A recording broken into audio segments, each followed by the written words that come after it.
episode number 12, in the other side of the coin. I'm so excited. I finally get to talk to one of my really good football Twitter accounts, starting to become really good friends with him as well. None other than a footballing intellect. You know, you guys would have seen his post-match reviews, pre-match reviews, and they're very astute and they're very intellectual, highly thought out reviews. And once again, none other than Helgi. So first of all, Helgi, welcome to the other side of the coin. How do you feel, man? Yeah, it's great. It's great. It's a great experience for me. I'm enjoying it since the very first moments, and yeah, of course, I accepted from the first moment your invitation, and it's a challenge for me to be here because I'm English isn't my first language, but I will do my best. That's the beauty of football, that it makes together people with different nationalities, different cultures, but we are here for the same aim, to support our beloved club and to want the best for our club. Absolutely. No, that's perfect, man. I'm so excited to have you. I'm pretty sure I'm actually buzzing. We're going to have a very good, exciting show. Um, just before we kick off, first of all, thank you, Ellie, for making it to another episode. One of my most favorite, supporter. He's always there. I can see Amia is trying to join, but she or he, I'm not really sure, probably needs to join as a guest. So, Amia, if you can hear us, please click on the link that I've just recently posted, and also that Helgi has retweeted. You can then join the show as a particular spectator who can comment as well. Now, anyways, moving on to the show, what we want to try and cover today is a review on the Sheffield United match. Don't want to go into too much detail of it because obviously that was a very depressing end to that game. So I want to go straight into the crux of that match. I want to then try and recap the first 4 Premier League games that we've played, and get your thoughts around what you thought about each of those games, some positives, some negatives, some things that you want to see improve. I want to then talk about the injured players that we have at the moment.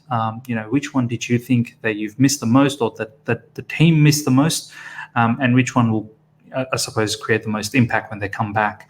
And I wanted to then talk about the misconceptions that I feel, that some of the things that our fans are talking about in football Twitter specifically, in regards to some of these injured players. When they come back, we're going to be super solid and we're going to be very good and whatnot. And I want to sort of touch base on that particular thing. I think it's a bit of a misconception, so I want to touch base on that. And I want to then hopefully end up with a quick recap on Frank Lampard and what you think of his management in the first few games that we've seen so far, areas that you think he can improve, areas that he's doing well, some things he's not doing well. And we want to have a constructive conversation about that. So, Helgi, you feel confident about this topic? Yeah, of course. Of course I do. But we have to judge about the team's performance so far. So I feel confident always. I feel confident to discuss, but it would have been better to discuss after a win rather than a very, dull and a bit, difficult performance. Like I suffered a lot against Sheffield in the second half. If I try to shortly analyze it, because what's evident, it's evident, and also that it wasn't the right performance, the right character in the second half.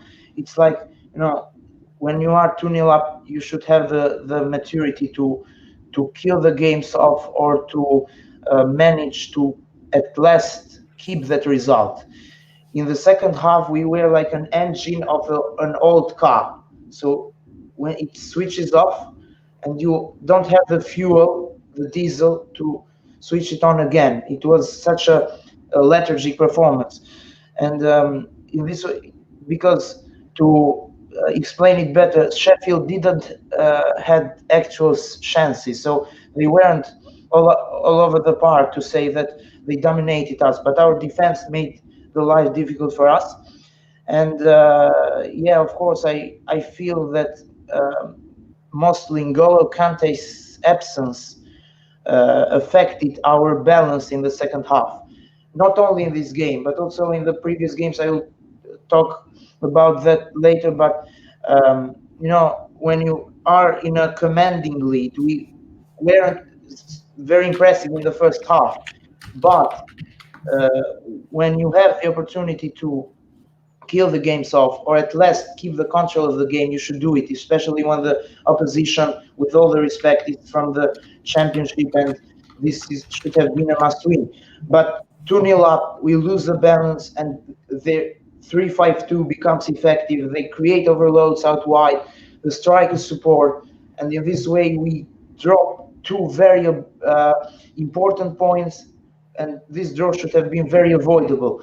So I mean that we need something more in terms of the collective work. So Frank Lampard has a point when he says that defending is not only about the defending mistakes, only about individuals, but it's also about the collective work. So I need someone is needed there to lead the team in these difficult moments, and it's not Willian or someone who can uh, he's supposed to make an impact of the bench, but he just makes the things worse. Or even Batshuayi, who he played so little, very few minutes, but anyway, it wasn't impressive at all. So I mean that we should manage we should be able to control the games better, because okay, it was only Sheffield, but in the other games, especially in the Champions League, we will have moments where the opposition can punish you even when you play perfectly and you have the luck with you. So in this way, N'Golo Kante's presence, I think, would have done a better job. We would have been a lot better for the equilibrium of the team, the balance. And also, I mean that we, of course, when the transfer ban is over, we need at least one very strong center back, and the if we sign another left back or right back, it would be a bonus, I think, because strengthening the defense is always a bonus, especially in the condition we are. 9 goals conceded in 4 games speaks for itself. No, absolutely well said, man. I think it's great that you've jumped straight into this, because obviously we don't want to spend too much time on this depressing match. But just quickly before I ask a couple of questions around it, thank you for joining, James. Thank you for joining, Michaela. Once again, thank you for joining Ellie in this podcast. So there were some key points that you've raised in that particular match. What I want to talk to you now more specifically in that match is the mindset. We were up 2-0 at halftime, right?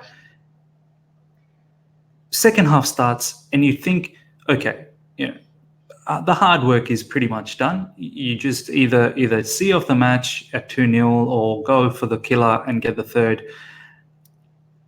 I suppose as a fan, when you see that sort of transpire, when you see that happening, that a goal has happened straight away within the first, I think, 5 minutes of the second half. And then you can feel it. You can feel that the opposition is building, the opposition is getting stronger, and you can feel that the equalizer is just coming. Now, as a fan, when you can sense that and when you can feel that, what are you thinking, that should have happened in that situation, from the experienced players that we have, and what would you like to see from someone like Azpilicueta, who's our captain, when that kind of sort of scenario starts happening where you can feel the opposition is about to come back? Do you feel something can be done there, I suppose, from a leadership point of view? Yeah, of course it can be done, but it's more than leadership. I think it's the mindset of all the team. It's very difficult that one person, you mentioned Azpilicueta, of course he will be mentioned the first because he's a captain, but it's very difficult with only one player to be able to motivate all of them. And it wasn't particularly a moment where motivation should have been the main aim, the main purpose. It was just, we just needed to control the game, and we could have finished it in a comfortable 2-0. So it's not something that where motivation was needed.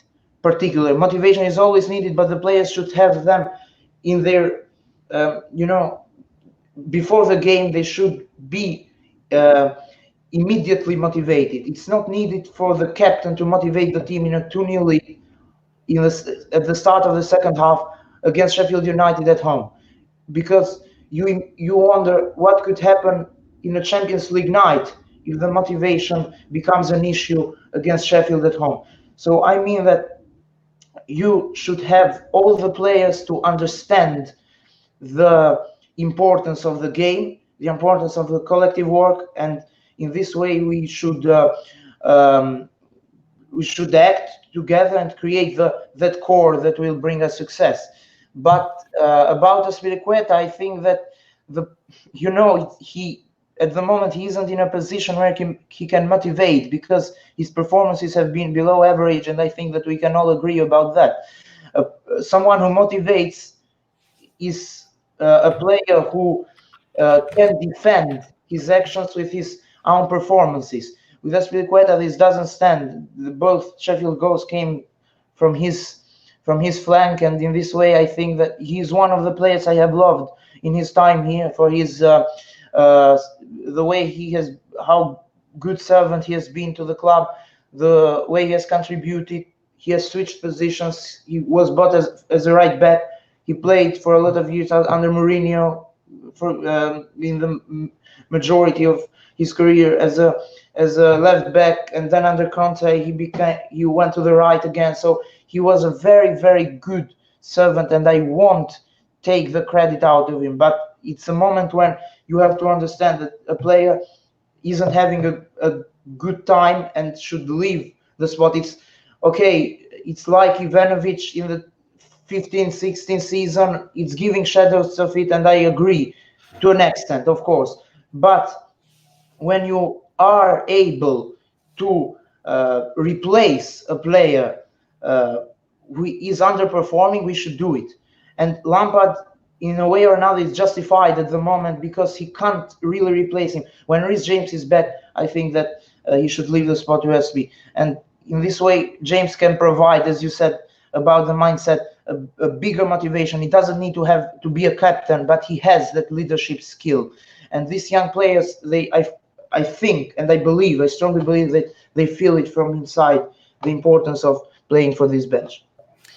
I loved how you just said that motivation should not be the factor. They should be motivated in every game. If they still require to be motivated, even at this level, then can you imagine, as you said, what's going to happen in Champions League? We're just going to get annihilated. And it's another fantastic point that you touched on, was someone like Aspilicueta, who is struggling, probably feels uncomfortable to be the person to motivate, because he is worried about his own self and the mistakes that he's making. So a couple of brilliant points that you've said, Helgi, and it's something, I suppose, it comes down to the mindset. As you said, you're 2-0 up. You should be able to control that match at home. You have all the fans cheering you on. Clearly your mindset was not in the match. That's it. Your mentality is just weak. Now, talking about another point in that match, which kind of struck me a lot, and there was a lot of talk about it in social media, our substitution by Frank Lampard. We were 2-1 up with, I think, 4 minutes to go, 86th minute, when there was a double change. I think Billy Gilmore came on, and also Batshuayi came on. Obviously, there was only 6 more minutes or 4 more minutes to go, plus stoppage time. A lot of people like myself and everyone that's joined us as well were very, very excited to see Billy Gilmore given the debut. I think emotions probably caught on us at that point. But what did you think of that substitution? And I think one of the other misconceptions, and we're going to touch on this, no one is blaming Billy Gilmore for the goal that we conceded in the second half, which, the equaliser that Sheffield scored. But was that particular substitution necessary from Frank Lampard to bring on Billy Gilmore instead of Kovacic? I understand Kovacic was injured and, tired and whatnot, but we had other options in the bench at that moment of the match to secure the match. What did you think, from your perspective, our substitution, specifically bringing Batshuayi and Willian and Billy Gilmore in specific? In my thoughts on the game, Rubric in Twitter, I pointed it out that Lampard could have done better with his substitutions. So I'm referring to the Gilmore appearance because it took the most of the attention, and I think that he was able to Lampard had the possibility to delay the debut of Gilmore. It shouldn't have been rushed, but it's a big difference to have a tired Kovacic, and it's another thing. It's one thing, and it's another thing to have an injured Kovacic.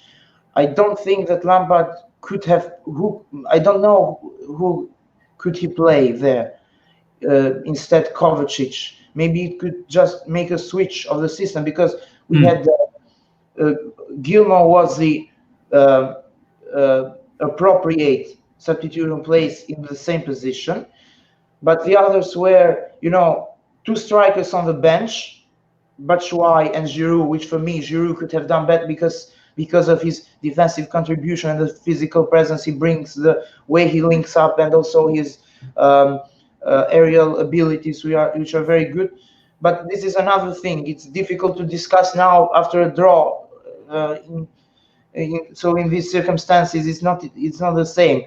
But I mean that he could just have put a defender in Kovacic's position, maybe Christensen. I don't know. I saw in Twitter that someone had supposed this idea. I don't think it's a good idea, because you put a defender to defend the lead, but it could go very, in a completely different way that you have predicted.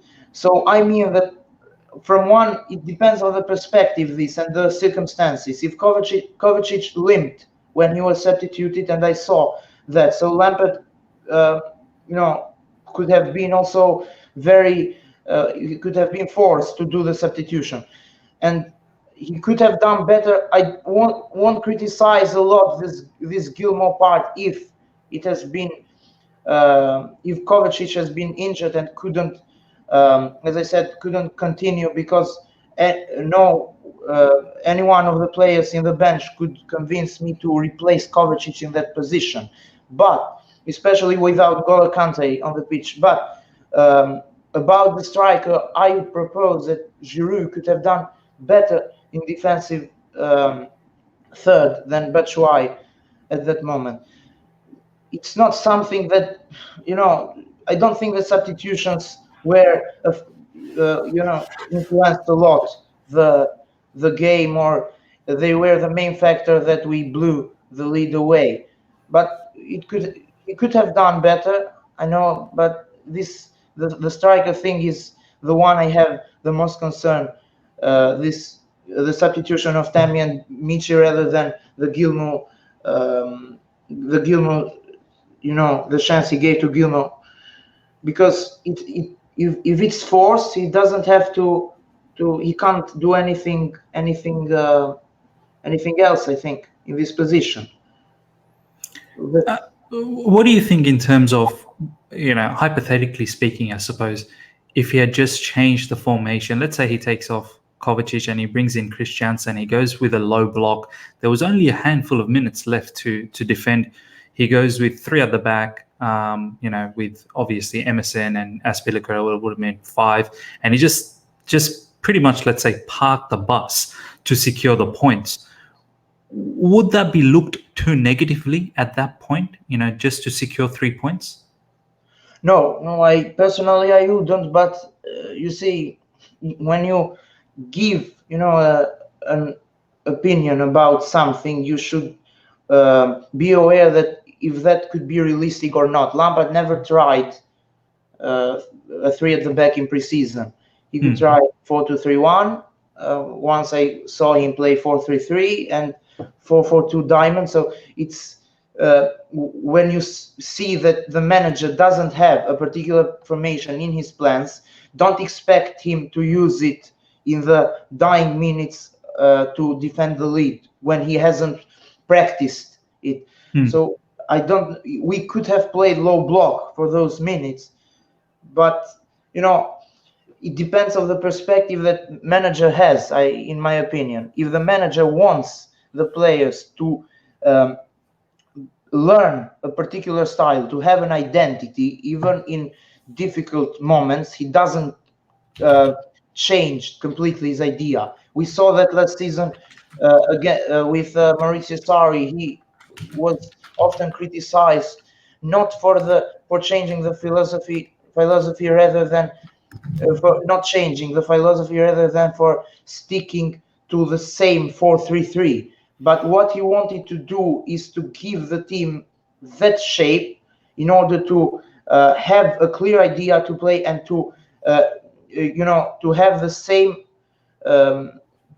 philosophy, the same style against different type of opponents. So in this way, I think that Frank is trying to make the team learn a particular style, and the changes will be, it will be small and depending on the opposition, rather than going from a high pressing to a low block just to defend the lead. It's just my opinion, but I think that this three at the back thing shouldn't be discussed at least at the moment.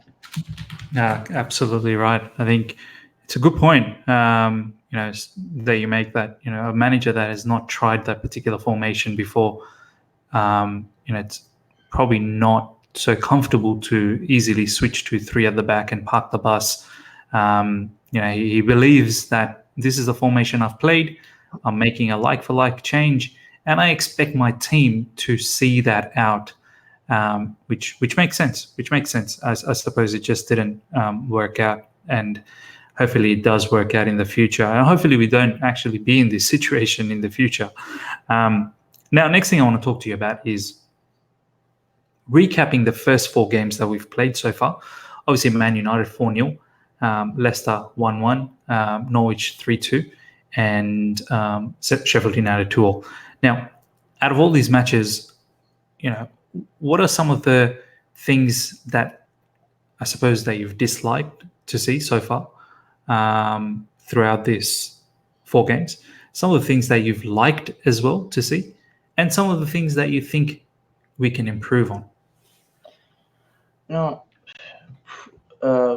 In these games, in these 4 games, I'm not referring, as you said, to the Super Cup. These 4 games, we have had particularly good moments and very impressive, and some moments which have been, very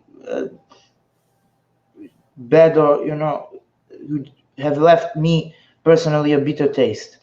For example, in the first game against Man United, we really controlled the first half, and I was amazed, or very pleased to say that we could create those chances in such a quick manner, and to risk them in Old Trafford, to hit the post twice inside the half, and to have also good chances to the passages of play, very fluid, the switches, the rotations between players. It was always very, very versatile, and I liked the way we shaped and the way we created our chances. But the negative was that we didn't keep that balance needed, and to beat a team like Manchester United, and at least get something from this game. When you have you may be great in attack, but when you don't have the defensive discipline, you get caught out very easily. We can all say that Manchester United hasn't had a particular philosophy since Solskjaer has gone. For me, it's my opinion personally, but Manchester United, we could have beaten them very easily if we took our chances, had taken our chances, and we could have showed a better defensive discipline. And this defensive discipline is the main negative, as you asked, from the first game. Since now the numbers speak themselves. So 9 goals conceded in 4 games. Only Norwich has conceded more than us. So it's a worrying stat. And another negative is also the fact that we can't manage to profit or to benefit from an early lead. So we saw this against Norwich. When you get an early lead, especially away from home, I think that a matured team, a team which aims to reach the top, should take it as an advantage and try to score the second, the third, but we immediately conceded, which shows our vulnerability defensively. And in this way, I think that it's another negative. About a positive now, I will say the youth inclusion has really. I'm not so one of those youth addicts to say, okay, grab the academy and put it in the first team, because it would be irrational, in my opinion. But the young players have more or less justified and excused the favor that Frank Lampard has given to them, starting from Mason Mount. Tammy has done very well lately, with his 4 goals in 2 games, and also the other players who are expected, like Rhys James, Hudson-Odoi. So I think that they will do good, and I like this youth inclusion in the first team, this involvement of them. They are justifying it very well, and this is a big positive for the future. Of course, if they keep their feet on the ground and show the performances of decent level and keep improving, because it's early to speak, but I won't get carried away. But the signs are very promising, and I would love to create a good team with involving youth, but at the same time not forgetting to spend big and logically, of course, in the positions we need. So a mix of youth and logical spending would create us a good team for the present and for the future. I think that the signs now are 50-50, I would say. We have had good moments, we have had bad ones. Defensively, another negative I also saw in the Super Cup, but also against Norwich, is that we have troubles in playing the offside trap.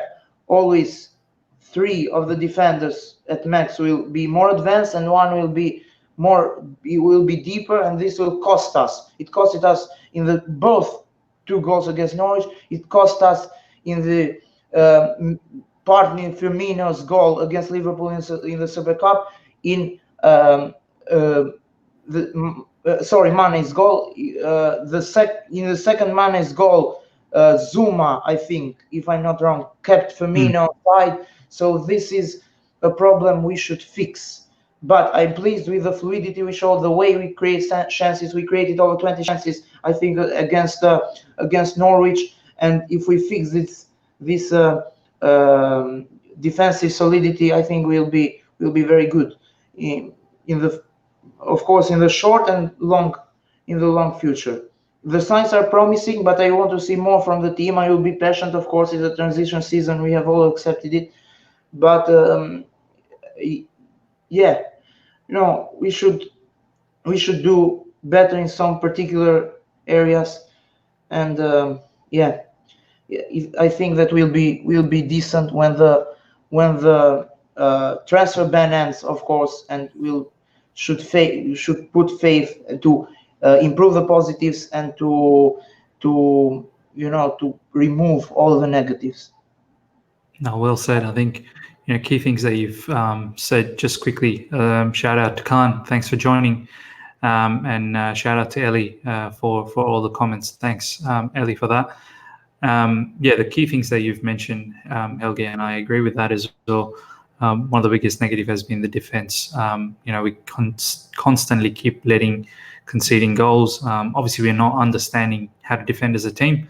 And one of the other things that you mentioned was partly one of the things that you want to see improved is, the way we use the offside trap and any other sort of defensive mechanism or strategies. We want to improve on those things, because obviously these goals that we've been conceding haven't just been in the Premier League. We've seen the signs in the preseason as well, the amount of goals that we've conceded. And I suppose the positives, as you've mentioned, and I agree with that as well, that some of the youth players like Tammy and Mount have been absolutely phenomenal. Of course, Emerson, I feel, has been very, very good as well this season. And moving forward, we look quite strong. I don't think goal scoring is an issue. We can score goals. We are creating chances. Hopefully, we create more chances. Just quickly, what's your thoughts on, before we move on to the next topic? Obviously, we've covered the first 4 games. What's your thoughts on our upcoming matches after the international break? We're going to have Wolves, we're going to have Valencia, and we're going to have Liverpool. How confident do you feel? I always feel, I always feel confident when it comes to Chelsea games, because if I didn't feel confident, or at least I didn't believe inside myself that we'll get the 3 points in every game, I wouldn't feel the excitement that much. Of course, it's the logic that you will be able to see who the opposition is, to react in base of the opposition. And of course, we know that the teams we face after the international break are in a very high level, and they're providing very good performances. We have Wolves, and we have Valencia in the Champions League at home, and then we have Liverpool in the space of 1 week. So it's, on paper, it's much tougher than playing Norwich or Sheffield, who has been promoted from the Championship. So yeah. So, but it's a challenge in itself. It's difficult, especially seeing our ups and downs we have at the moment, our mentality, the problems we have in managing the results. But in this way, we should feel that if we have the right mentality, the right mindset, and we exploit our chances very well, I think that a better defensive contribution will become a consequence to this, especially if the players are back from their injuries. I refer mostly to the defensive player like Reece James or Rudiger. So I mean that football is unpredictable, and in this way you shouldn't say things with the maximal assurance about winning or losing, especially in the Premier League, which is, I think, the most competitive league in the world. But we should see after the international break the players who are back, who is available, and then we should give a better opinion about that. Good point. You're right. Football is so funny.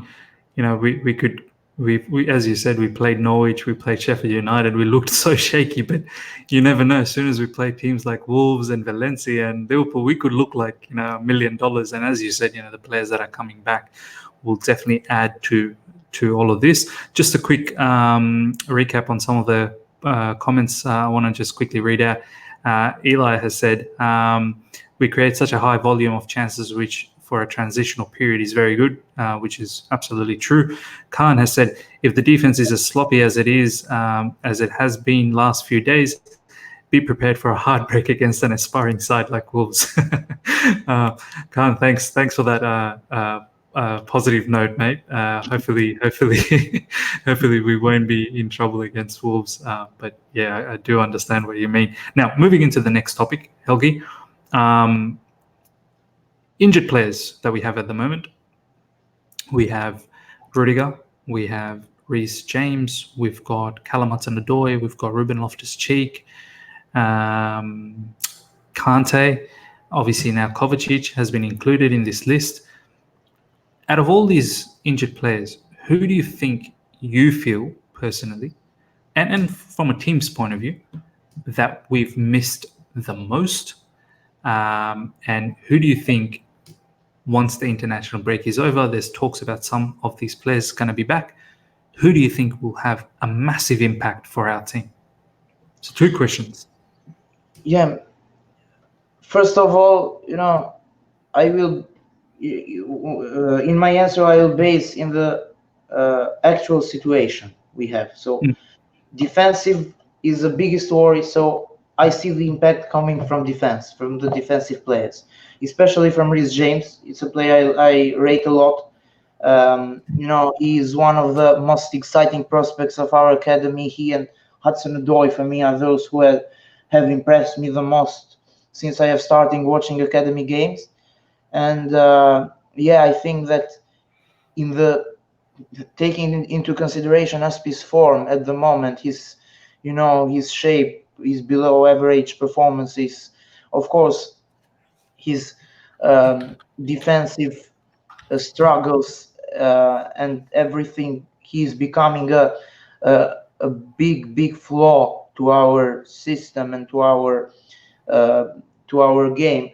And in this way, I expect Reece to come with a big impact, especially knowing his development, his mentality, his stature, his composure. He's very calm on the ball, over the ball. In one-on-ones, he's strong. He can deliver set pieces. So I think he can be a very modern right back, someone we need and who can fix that problem we have from conceding crosses from the right. And also, I expect, as I said, the centre back issue before, at last season, I didn't think it wasn't, an urgency, but I think it's seeming now, out of nowhere. And I think that Rudiger, I hope at the same time that Rudiger comes with a great impact to fix our defensive problems, to provide a strong presence there on the ball. He is good on the ball, very good. His distribution is decent, but also when it comes to clearing the ball and to defending, he's a decent player. He's underrated for me. Not the perfect type of center back we should get. He has problems in one-on-ones. His positioning is sometimes an issue, and I saw that last season. But he can be, a boost to our defensive trouble. So I think that Rudiger and Reece James will be very, very warm welcomed here after the injuries. But of course, if you refer to the players that the other players we can't exclude, Kante, Hudson-Odoi, Pedro with his defensive contribution, we have lacked, I think, a lot, despite his, his offensive appearances who aren't at the highest level. I think he's aging now and shouldn't be more than a bench player for us when all are fit. But still, he's a important presence at the club for his defensive contribution. He's a hard worker, and I think he will be very important when he comes back and won't be excluded. So I think that the defensive players, and of course Pedro and Hudson-Odoi overall, above all, will give us a big boost. We can't really explain who will be who will have the biggest impact at the moment, because we haven't seen them at all this season. Reece, we have never watched him with the first team, but on paper we have defensive problems, and we immediately need defensive players and players who give strong defensive contribution. No, well said, man. I have similar sentiments like you, I suppose. For me, in these opening games, I feel someone like Kante was really missed in the midfield, where games like against Norwich and Sheffield United, I think someone like Kante would have absolutely eaten the opposition up and controlled the dominant sort of force in the middle, along with obviously Jorginho and Kovacic. Who knows if we had played 4-3-3? And that's a different discussion. But for me, Kante was a definite miss. And I suppose this question now moves us into the next phase, which is the misconception. I feel, and I don't know, Helgi, how you feel. Obviously, you've mentioned a little bit about it already, that some of the injured players will create a big impact when they do come back. But I feel, Helgi, some of the things that I see in football Twitter, things like, when Rudiger comes back, or when Reece comes back, when Callum Hudson-Odoi comes back, we are going to be an absolute phenomenal team, this and that and whatnot. This is my perspective. I've seen Rudiger play last season under Sarri, and he's not always a complete defender. He is error prone. He does have mistakes as well. Yes, he can definitely be a very, very good defender. But nonetheless, he does have mistakes, and he does have lapses of concentration as well. Reece James, obviously, we've only seen bits and pieces of him, or I've only seen bits and pieces of him in the Championship, and from what I've seen, he's very, very good. But once again, we've not seen him in the Premier League, and he's definitely hasn't been tested in the Premier League. And Callum Hudson-Odoi, is someone who got minutes last season in the Premier League, but still, once again, has a lot to prove in the Premier League. Now, what's your feeling in terms of some of these fans that are saying that once all of these players are back, we are going to be smooth and ready to go? What's your thoughts around that? I know you touched a little bit of the impact, but I suppose in reality, what do you really think? First of all, I really like the way you have named it misconception, because it's really becoming a misconception. I mentioned that, of course, the injured players always, when they come back, especially key players or players for whom you have a great expectation, they are expected to provide a big boost to the team and to make it run smoothly, our game plan and our strategy, our style, to give a massive improvement, and I expect that. But I mentioned before that I'm not one of those people to say, okay, we have young players, but let's not spend. So I want youth involvement to an extent that allows us to combine this with quality players, quality reinforcement, quality acquisitions that will make us, a very competitive team, not only in the domestic competitions, but also in the European level as well. So if we manage to create this type of balance, to combine our talents with other experienced or talented players from Europe, if we spend big and logically, as I said, because you can spend big, but you spend without a plan, you spend panically, not in this way. So if we do this combination, I think that these misconceptions can be completely erased. And this is what I want to say, and I want to see from the others. I know it's just my opinion. Someone may be an anti-youth extremist, someone may be a youth extremist, and I don't like extremism.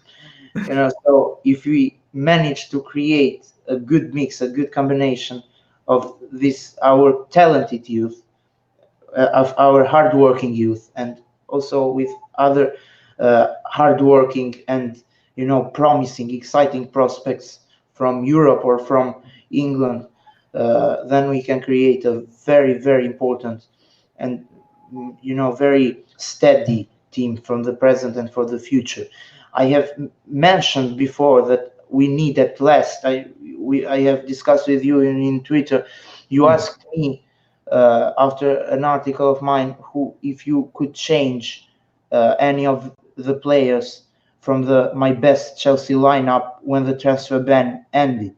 And I said that we need at last a center back. We need at least a center back and a striker. And I still stay by that, because it's not necessarily needed to have players performing to players not performing, sorry, to be able to spend big. You see Manchester City or Liverpool, I'm saying, but I took City as a reference because they have, they have a very they are creating a very strong team. They have now laid the foundations, and the only thing they need is to refresh the team with one or two acquisitions in the window. They have players who are constantly performing, but what they do is they still reinforce the team with new signings. They don't need to have a player underperforming or to sell one by one in order to refresh the team and give Pep what he wants. They have the base now, they have created it, and when a player still performs or gives above average displays performances, they keep raising the competition levels, and this makes forces them, obligates them to fight to earn that spot. And this is what we do every 2 years. We should refresh our team in order to be, to have a great standard for the present and for the future. And this is how big clubs should operate. So we should combine our youth to erase these misconceptions with great players and do these things, do this, this way of operation constantly, then to keep those high levels. No, agreed, man. I suppose what you're trying to say is that, yes, you're confident of these youth players coming back from injury, but at the same time, you know that we need reinforcements. So, we shouldn't be thinking that, yes, all these injured players are going to be back and we are going to be, winning the Premier League and we will beat Liverpool, we will beat Manchester City. I think what I'm getting from you is that we definitely need signings, some quality signings, especially in centre-back, striking position, and maybe even another midfielder or maybe a wing. I think we need another winger, maybe. Yes. Especially a left-footed winger. I have liked Jadon Sancho for a while now. I have admired his performances. I don't know if we will sign him or not, but a player like him is needed. Some may say we have Hudson-Odoi and Pulisic. Okay, it's great if you raise the competition levels. City have Sterling, they have Bernardo, they have Sané, and they can manage to to integrate all of them through rotation, because Premier League allows this. It's not you have the opportunity to give chances to everyone because of fixture congestion pushes you to do this, or possible injuries. So we need, I think, a midfielder, as you said, or a winger in addition. Brilliant. No, absolutely agreed. Just a couple of comments I want to read out as well on this particular matter that we'll be talking about, Helgi.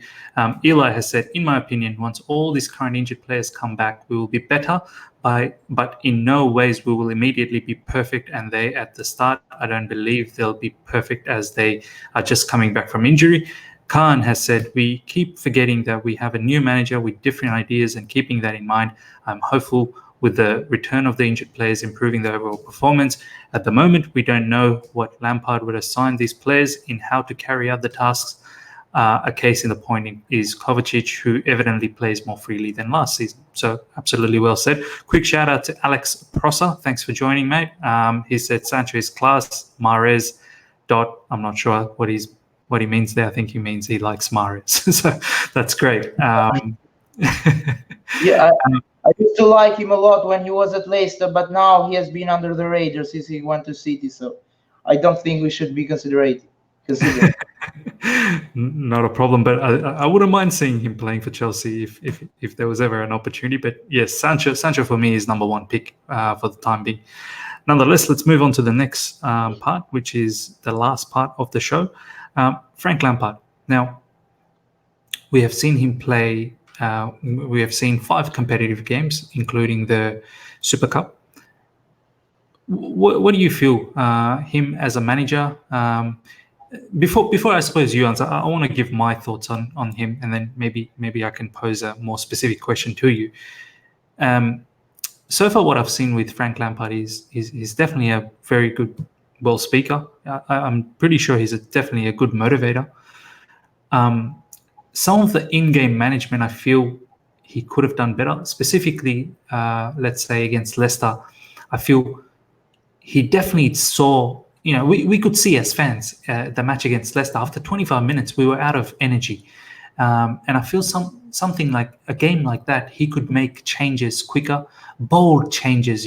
Making a substitution maybe before halftime or at halftime, just to show that intent and that presence to the players that no one is safe.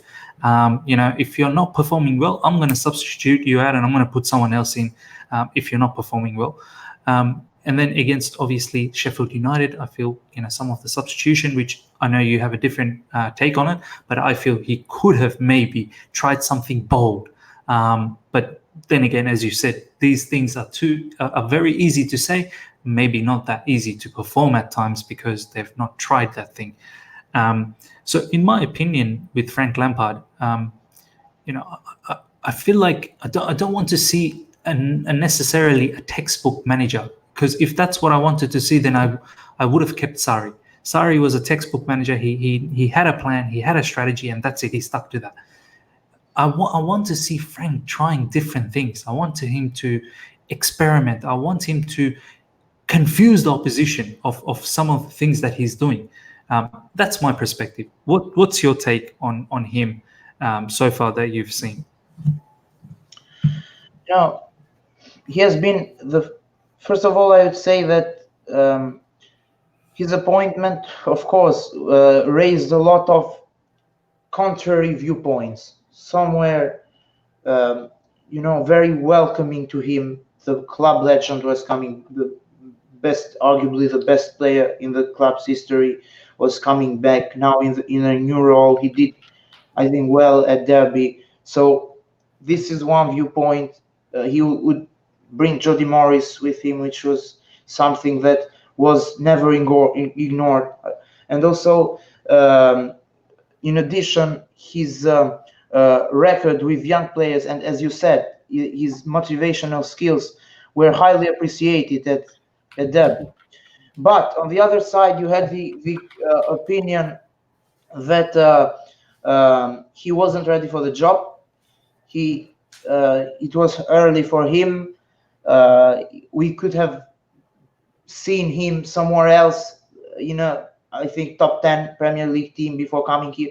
And I personally said that when Sarri was in the final days at us, that it does exist. It exists, this doubt, this doubt, or this this lack of assurance about him. But when the other names started to be mentioned, like Allegri, Nuno, it was time to accept that Lampard's profile should have been more, a way better and more interesting, more fascinating option for our bench. And I am a person who often backs managers. I always back managers in a point where they until a point where they start losing it completely. So I back them as long as they convince me they have a strategy and they have an idea. I did the same with Maurizio Sarri last season. He had the very difficult period between December, January and February. So all the winter we have those bad performances against Bournemouth, City. We all know that. But he had a philosophy, and I respected it. He has his positives. He had his negatives. But so the same is, and maybe even more, is with Frank. So he has come here. He has shown a lot of positives. As you said, he's a very good speaker. He has impressed me with his press conferences, the way he appears in the media, match press conferences, post-match, even in the interviews, the motivational skills, the quotes from some players, including experienced ones, such as Caballero, but also the young players, Mason Mount. The atmosphere he has brought is, of course, to be appreciated. Also, what I like about him is that he is trying to build something. So I think he has a philosophy. He tries to implement a high pressing style, and he wants the team to drill into this, to learn this, and to make the players, identify themselves. But this philosophy, of course, it's too early because and the circumstances have been very, very difficult. All said that it would be a hell of a job for him in terms of the lack of transfer ban and the injuries we had. And of course, we can't live without mentioning it, the departure of Eden Hazard. So I mean that he has done well in the circumstances he is, and he's trying to create something.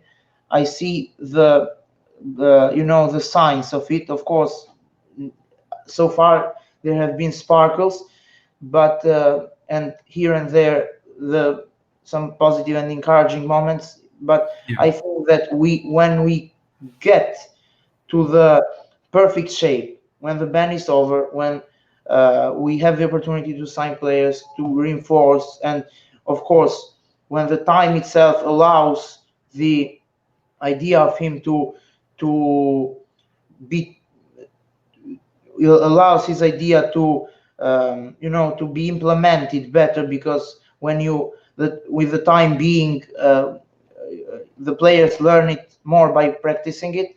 I think that we could see a better version of it. So to conclude it, Frank is doing, I think, a very good job so far in terms of the long-term strategy. I think he's trying to implement. Of course, the results have been not encouraging. Some feel that we are in a bad situation in terms of the players, or the status we have, and I agree to an extent that it's not like, because when Eden Hazard goes and when you have injuries, it's not the same thing. But if you see in a more advancing perspective, I think he's doing well, and I think that he will do even better when the time passes and he has the opportunity to refresh the team and to drill his ideas better to the team, and of course when the defensive issues are better cleared.